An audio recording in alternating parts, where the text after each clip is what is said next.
السلام عليكم وتحياتي للجميع. في هذا الفيديو غنعطيكم موعد وتوقيت مباراة المغرب ضد البرتغال كأس العالم للناشئين المقامة في قطر. قبل ما نعطيكم التوقيت والموعد ما فيها باس خلي واحد لايك للفيديو واشتراك في القناة وفعل الجرس ليصلك دائما جديد عن باقي مباريات كرة القدم العالمية. المنتخب المغربي الأقل من 17 سنة يضرب موعدا حارقا ضد البرتغال في الجولة الثانية من دور المجموعات. المغرب متواجد في المجموعة الثانية، إن شاء الله المباراة غتكون يوم الخميس 6 نوفمبر المقبل بإذن الله على الساعة 2 بتوقيت المغربي.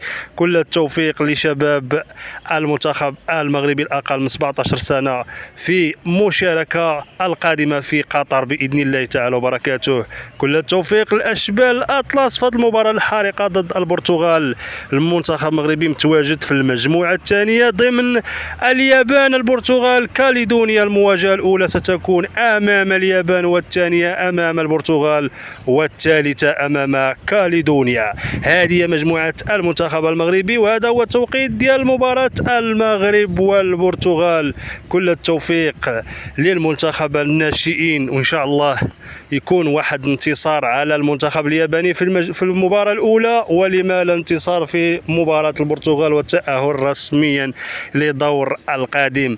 المشاركة اللي كتعرف 12 مجموعة في كأس العالم للناشئين المقامة في قطر، وهذه المسابقة العالمية بعد ما فعلوها الأشبال في الشيلي، لما لا المنتخب الأقل من 17 سنة هي إن شاء الله يفعلها كما فعلها الأشبال مع محمد وهبي في الشيلي والفوز على الأرجنتين في النهائي بهدفين عالميين.